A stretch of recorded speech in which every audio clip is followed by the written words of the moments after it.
Thank you, Mr. Mayor, members of council. Glad to be back again, talking to you a little bit about Smart Scale. And from the last time I was here, I noticed that your local media quoted me as saying that my last presentation was a little lengthy, so I'll try to adjust that. So let's start with chapter 1 in the beginning.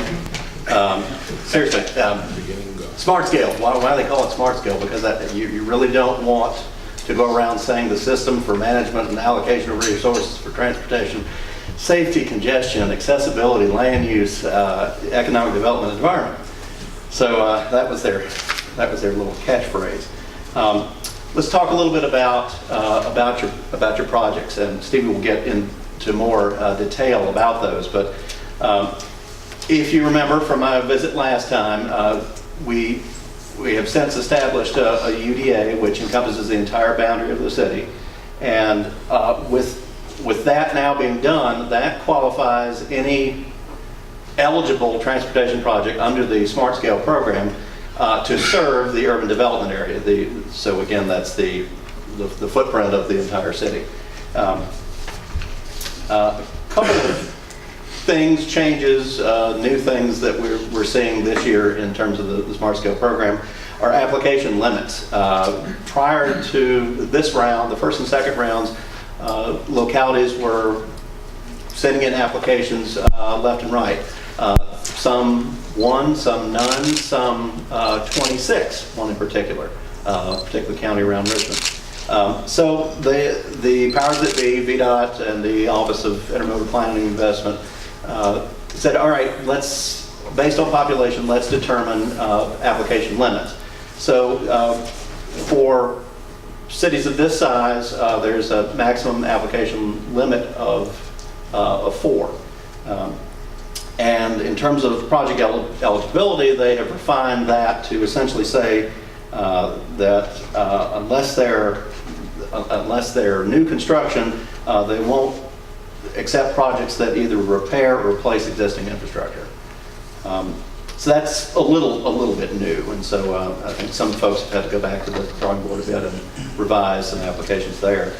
I did mention once before that this system is new insofar as it activates what's called a full funding policy. If any of you all recall how VDOT operated in the past, it was lobbying local, state officials to get projects on the 6-year improvement program, and it might sit there and languish for 10, 20 years and might have some dollars obligated to it, or it might not. This guarantees that if a project is funded, it will be funded in one 6-year cycle of the 6-year improvement program. So that is one way to get projects on and off faster, and with the again, some of the philosophies are that you want to do smaller chunks. VDOT and some of the agencies have said, look, if you can get to the problem or the challenges that are with transportation currently and get it a 50 or 60%, then do that, and we'll incrementally get it, knowing that transportation dollars are not bountiful currently. And again, one of the I guess the fundamental things about Smart Scale, it's not intended to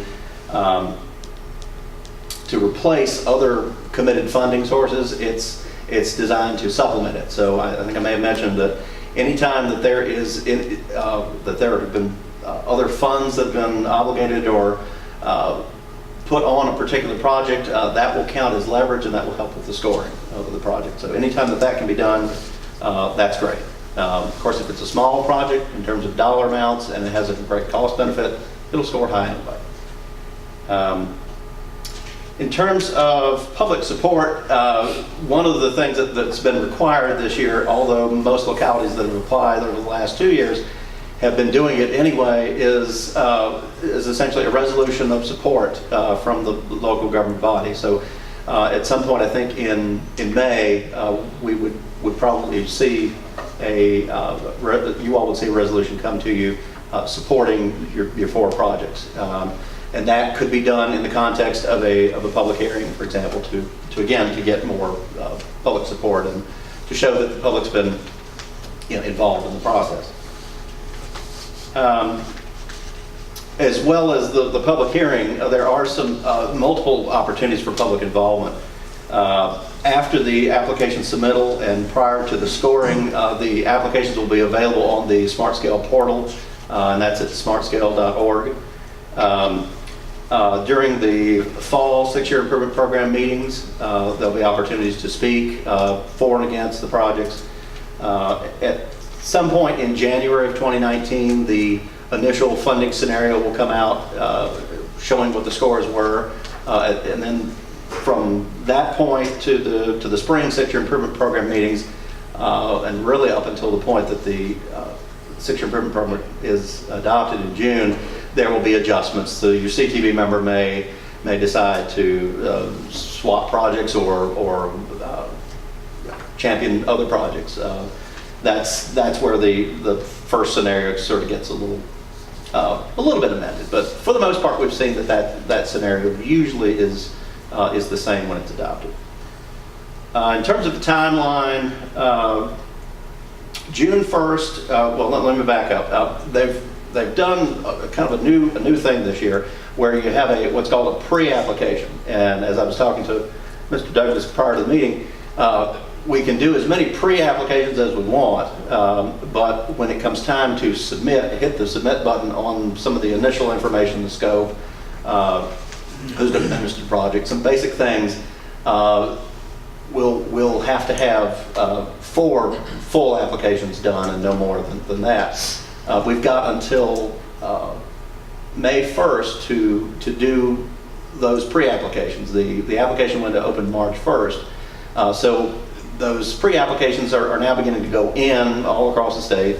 And June 1 is the point at which no new applications would be accepted, with August 1st being the deadline for projects.